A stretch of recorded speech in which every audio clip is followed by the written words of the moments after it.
Smoke billowed from the crumpled hood of the luxury Audi that had veered off the rain-slicked road and slammed into an ancient oak. Ethan Collins didn't hesitate. He abandoned his bicycle by the roadside and sprinted toward the wreckage, his heart pounding in his chest.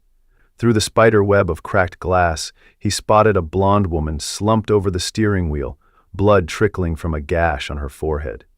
"Ma'am, can you hear me?" The acrid smell of burning plastic filled his nostrils as flames began licking at the undercarriage. With desperate strength, Ethan smashed the driver's window with his elbow, unbuckled her seatbelt, and dragged her limp body from the wreckage. They'd barely made it a few yards when the car erupted in a deafening explosion. In the orange glow of the flames, the woman's brilliant blue eyes fluttered open. What would you do if the stranger whose life you saved held the power to change yours forever? Would fate's strange timing feel like a miracle or a cruel joke? Ethan Collins was once a respected software engineer at a prominent tech firm, but after the latest round of layoffs, he found himself working at CompFix, a small computer repair shop in downtown Portland. At 38, his life had become an endless juggling act between work and caring for his 8-year-old daughter Lily, who had been born with a congenital heart defect. 3 years ago, Ethan's wife Sarah had died in a car accident similar to the one he'd just witnessed, leaving him a single father with mounting medical bills and a broken heart that had never quite healed. Every night after tucking Lily into bed, Ethan would open his laptop and work on freelance projects until his eyes burned from exhaustion. The calendar on his refrigerator had a date circled in red. 6 months away, when Lily was scheduled for a critical surgery that would cost more than $80,000. His insurance would cover less than half. "Daddy, did you make the monsters go away?" Lily asked one night, when she caught him still working at 3 in the morning. "I sure did, sweetheart," he said, quickly closing the screen that showed their overdue bills. "The monsters are all gone. Why aren't you asleep?" "My heart was doing the funny thing again," she said, climbing onto his lap and resting her head against his chest. She was small for her age, with Sarah's warm brown eyes and his unruly dark hair. Despite her condition, Lily approached life with unwavering optimism and a wisdom beyond her years. "Do you want me to call Dr. Martinez?" Ethan asked, immediately alert. Lily shook her head. "It's stopped now. Can you tell me a story about Mommy?" These moments broke Ethan's heart and mended it simultaneously. Lily remembered less of Sarah with each passing year. She kept her mother's photo by her bed and often told her about her day before falling asleep. For Lily's sake, Ethan worked tirelessly to create a stable home filled with love, even as financial pressures mounted. Alexandra Morgan had inherited Morgan Tech Solutions after her father's sudden death from heart failure 1 year earlier. At 34, she became one of the youngest female CEOs in the industry. Under her leadership, the company had expanded its market share and launched a revolutionary new software platform. Business magazines praised her sharp intellect and ruthless decision-making. What they didn't see was how she returned each night to her empty penthouse overlooking the city, haunted by the silence. Alexandra's marriage to James Whitmore had disintegrated 2 years ago when she'd finally accepted she couldn't give him the children he wanted. A horseback riding accident in college had left her unable to bear children, a secret she'd carried into their marriage believing his love would be enough. It wasn't. The divorce had been quick but painful, with James remarrying within months to a woman who was now expecting their first child. Like Lily, Alexandra had been born with a heart condition. Though hers had been successfully repaired through an experimental procedure her father had spent a fortune to access. Sometimes she wondered if that's why she felt so hollow, as if the surgeons had fixed her heart but forgotten to put her soul back in. The morning after the accident, Alexandra woke in the hospital with a mild concussion and a growing obsession with finding the man who had saved her life. The police report mentioned an unidentified Good Samaritan who had disappeared before emergency services arrived. Her only clue? A glimpse of a logo on his shirt. CompFix Computer Repair. 3 days later, Alexandra pushed open the door of the small shop, a fabricated computer problem her excuse to meet her rescuer face to face. The bell jingled, and there he was. Dark hair slightly overgrown, stubble on his jawline, and eyes that looked perpetually tired. But Alexandra recognized the strength in those hands, the same hands that had pulled her from certain death. "Welcome to Comp Fix. How can I help you?" Ethan asked, not recognizing the polished woman before him as the bloodied victim he'd rescued. Alexandra felt a strange flutter in her chest. "My laptop's been acting up. I was hoping you could take a look." As Ethan examined her perfectly functioning computer, Alexandra studied him, noting the faded wedding band he still wore and the child's drawing pinned to the bulletin board behind the counter, a colorful depiction of a man and a little girl holding hands beneath a smiling sun.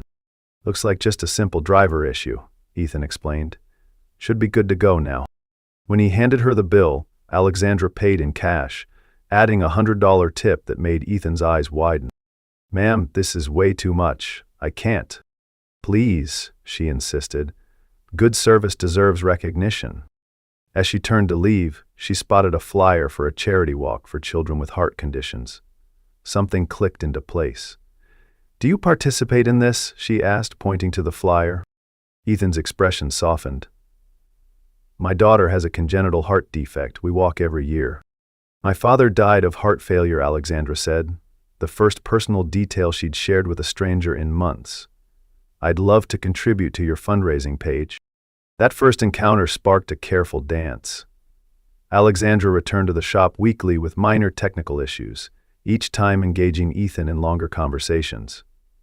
She learned about his background in software engineering and quietly marveled at the waste of talent fixing routine computer problems. One afternoon she arrived to find not Ethan but a small girl with unruly dark curls drawing at the counter. "Hello," the child said cheerfully. "Daddy's fixing Mr. Peterson's computer in the back. I'm Lily. I'm 8. I'm Alexandra. I'm a friend of your dad's." Lily studied her with curious eyes. "You're really pretty. You look like the angel in my dream." Alexandra laughed, unexpectedly touched. "I'm definitely not an angel, but thank you." When Ethan emerged from the back room, he found his daughter showing Alexandra her sketchbook.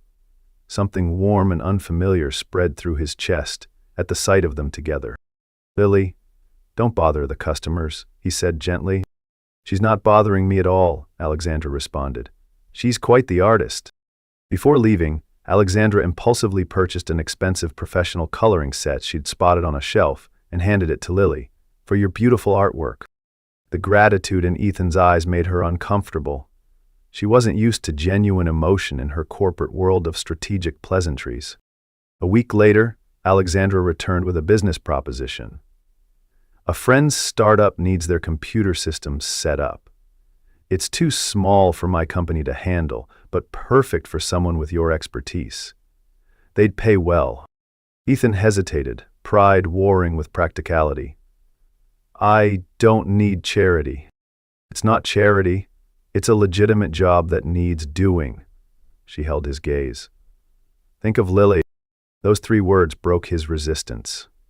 For Lily, he would swallow his pride 1,000 times over. The small job paid enough to cover 2 months of Lily's medications. More referrals followed, each one generously compensated. Alexandra was careful never to mention her connection to Morgan Tech, introducing herself only as Alex to Ethan's clients. Summer arrived and Alexandra found herself suggesting a weekend trip to the coast. "My friend has a beach house sitting empty. Lily mentioned she's never seen the ocean." "We couldn't impose," Ethan began. "You wouldn't be imposing. I'd be coming too. I could use the company." The vulnerability in her admission surprised them both. The first day at the beach house was awkward, with Ethan maintaining a careful distance while Lily immediately claimed Alexandra as her new best friend. They built sandcastles, collected shells, and flew a kite in the stiff ocean breeze. Alexandra couldn't remember the last time she'd laughed so freely. That evening, as Ethan prepared dinner, Lily suddenly clutched her chest and collapsed on the beach. Alexandra's first aid training kicked in as she assessed the little girl's condition. "We need to get her to a hospital now," she said calmly to a panicking Ethan. "I know where the nearest one is. I'll drive." In the emergency room, while doctors stabilized Lily, Alexandra confessed to Ethan about her own childhood heart condition. "I understand her fear. the way breathing hurts, the way adults look at you with pity. How did you get better? Ethan asked, desperate for hope. An experimental procedure. My father spent everything to get me into a clinical trial. She hesitated. Lily's case sounds similar. There might be options. What Alexandra didn't mention was that she'd already contacted her father's former cardiologist about Lily's case, or that she'd paid the hospital bill before they'd even left that night. The weekend trip became a turning point. Alexandra found herself integrating into their lives, helping Lily with homework, bringing groceries that would just go bad otherwise, attending parent-teacher conferences as Ethan's friend. One evening, while Ethan washed dishes and Alexandra helped Lily prepare for a science project, the little girl asked the question that had been forming in her mind for weeks. Alexandra, could you be my mom? I don't really remember what having one is like anymore. Ethan froze by the sink, water running over his motionless hands. Alexandra's eyes filled with tears she couldn't explain. Sweetheart, she said gently, I can't replace your real mom, but I can be your special friend who loves you very much. But you make Daddy smile again, Lily persisted. He didn't smile before you came. Later, after Lily had gone to bed, Ethan and Alexandra sat on the porch of his modest apartment, neither addressing the emotional landmine Lily had detonated. I should apologize for her, Ethan finally said. Kids don't understand boundaries. Don't apologize, it's nice to be wanted. Alexandra stared at her hands. James left me because I can't have children. An accident in college. He said he didn't care, until suddenly he did. The confession hung between them, creating a new intimacy neither had anticipated. Sarah died instantly, Ethan countered with his own pain. Drunk driver. Sometimes I feel guilty for being angry at her for leaving us. That night, Alexandra drove home understanding for the first time what her father had meant when he said the company was just a means to care for what really mattered. The next morning, she established an anonymous fund for children with heart conditions at Portland Memorial Hospital. As the date for Lily's surgery approached, Ethan became increasingly desperate. The extra work from Alexandra's friends helped, but it wouldn't be enough. After much deliberation, he applied for a software engineering position at Morgan Tech Solutions, attracted by their comprehensive health benefits and substantial salary. The day after his interview, Ethan received a rejection email, citing his gap in relevant industry experience. The crushing disappointment drove him to apply for a personal loan with exorbitant interest rates. For Lily, he would face financial ruin. Fate intervened on a rainy Tuesday. Ethan, cutting through the financial district to reach a client, spotted a familiar blonde figure emerging from the imposing Morgan Tech headquarters. Curiosity piqued, he watched as she was greeted deferentially by security staff. A quick internet search on his phone revealed the truth. Alexandra Morgan, CEO of Morgan Tech Solutions. That the betrayal hit him like a physical blow. That same evening, checking his mail, Ethan discovered a hospital statement showing his balance paid in full by A. Morgan Charitable Trust. Rage and humiliation overwhelmed him. He drove to Alexandra's penthouse address, which he'd seen once when dropping off a repaired laptop. The doorman, recognizing him as a regular visitor, allowed him up without announcement. How dare you? Ethan demanded when Alexandra opened her door. Was this all some sick game? Poor man and his sick daughter? What an amusing charity project. Alexandra stepped back, shocked by his anger. Ethan, what are you talking about? Don't pretend. You're the CEO of Morgan Tech. You rejected my job application while playing fairy godmother behind my back. What was I to you? Some pet project to make yourself feel better? That's not true, Alexandra protested. HR handles all applications. I had no idea you'd applied. And the hospital bills, the magical job referrals, the beach house that just happened to be available. His voice cracked. We don't need your pity. It wasn't pity, Alexandra's careful composure shattered. Is it so hard to believe someone might care about you and Lily without an agenda? People like you always have an agenda, Ethan spat. Stay away from my daughter. She's been through enough loss without you playing mom when it amuses you. The words struck deeper than Alexandra could have imagined. "Ethan, please." "We're done here," he said, turning away. "Don't contact us again." For the next 3 weeks, Alexandra respected his wishes, though it felt like tearing out a piece of herself. She threw herself into work, staying at the office until midnight, ignoring concerned looks from her executive team. Twice she drove by Comp Fix, just to glimpse Ethan through the window, but never went inside. Then came the legal notice from her ex-husband, James. He had somehow learned about Lily and was petitioning for custody, claiming Ethan was an unfit father who endangered his child by delaying necessary medical treatment. James offered to pay for Lily's surgery in exchange for becoming her legal guardian. Alexandra immediately recognized the manipulation. James had been trying to gain leverage over her company's shares since their divorce. What better way than to control someone she clearly cared about? Across town, Ethan faced his own nightmare. With Alexandra gone and the surgery date looming, he'd sold his car, emptied his meager retirement account, and moved into a studio apartment to save on rent. None of it was enough. The hospital required a deposit he couldn't provide, and now this wealthy stranger was threatening to take his daughter. "Daddy, why can't I see Alexandra anymore?" Lily asked one night, clutching the angel drawing she'd made. "Did she stop loving us?" Ethan couldn't answer through the lump in his throat. The truth was, he missed Alexandra with an intensity that frightened him. But pride and fear kept him from reaching out, even as his world crumbled around him. The morning of the custody hearing, Ethan sat alone in the courthouse hallway, his borrowed suit hanging loosely on his frame after weeks of stress and minimal sleep. His pro bono lawyer had already warned him that James Whitmore had assembled a formidable legal team and had the financial resources to make a compelling case. "Mr. Collins," a court clerk approached. "There's been a request to delay by 30 minutes. The judge has granted it." Ethan nodded numbly, wondering what new tactic Whitmore was employing. 20 minutes later, the courthouse doors burst open and Alexandra strode in, flanked by 2 stern-looking attorneys carrying multiple briefcases. Her eyes found Ethan's immediately. "I'm here to help," she said simply. "Will you let me?" Before he could respond, James Whitmore appeared, looking confident in an impeccable suit. His smile faltered when he spotted Alexandra. "What are you doing here?" he demanded. "Stopping you from destroying another family," Alexandra replied calmly. Inside the courtroom, James's attorney painted Ethan as irresponsible and financially incapable of providing proper care for a child with serious medical needs. They emphasized the delayed surgery, the changing apartments, the long work hours. "Your Honor," James's attorney concluded, "Mr. Whitmore can provide the stability and resources this child desperately needs.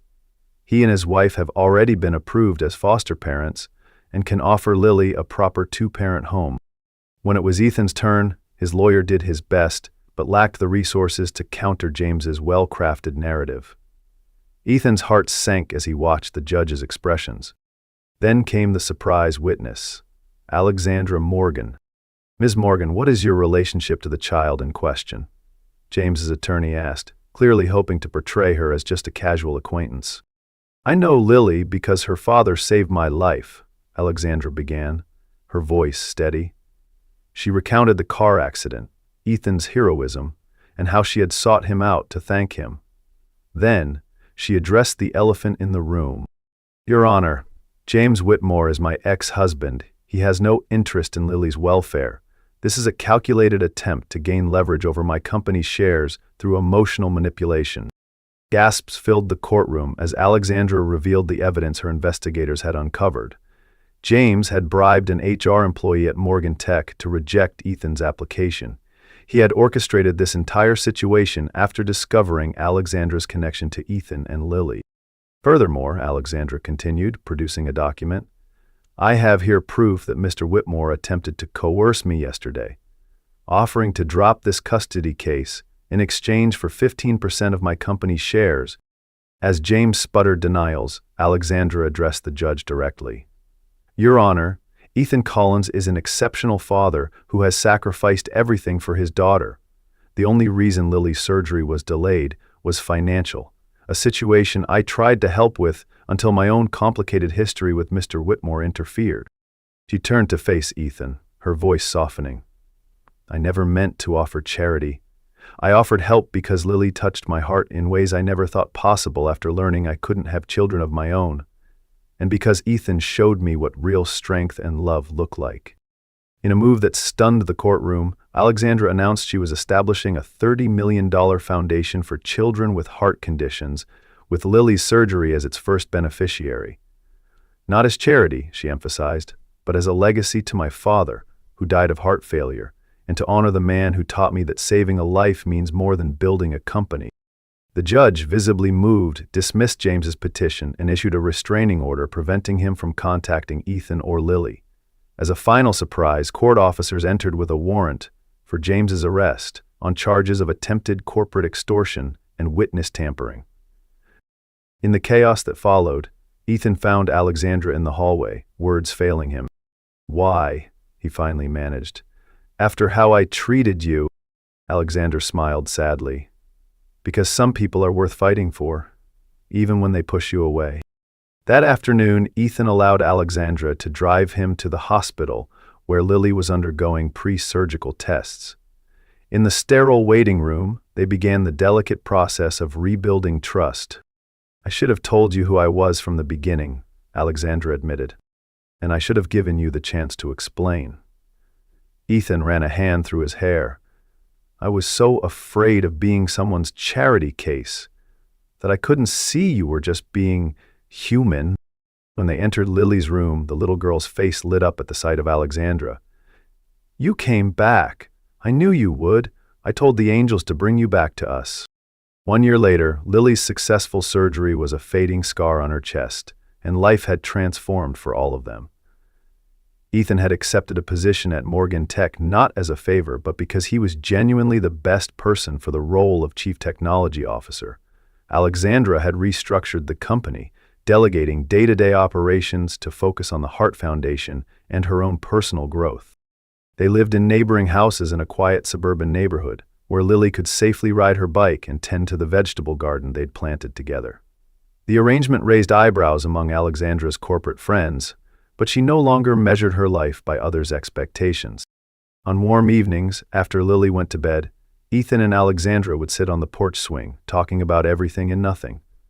They never put a label on what was growing between them, both too scarred by past losses to rush into definitions. "Ms. Rodriguez asked me to draw my heroes for our class project," Lily announced one Sunday morning over pancakes at Alexandra's kitchen table. "And who did you draw, sweetheart?" Ethan asked, passing the maple syrup. Lily proudly displayed her artwork, 3 figures standing hand in hand. "I drew Daddy because he never gives up, and Mommy in heaven because she's my guardian angel, and Alexandra because she makes impossible things possible."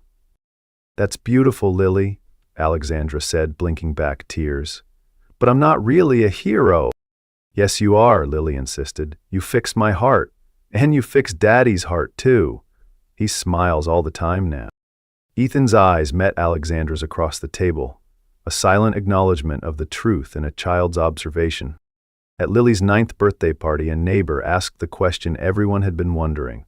"So, are you two together, or what?"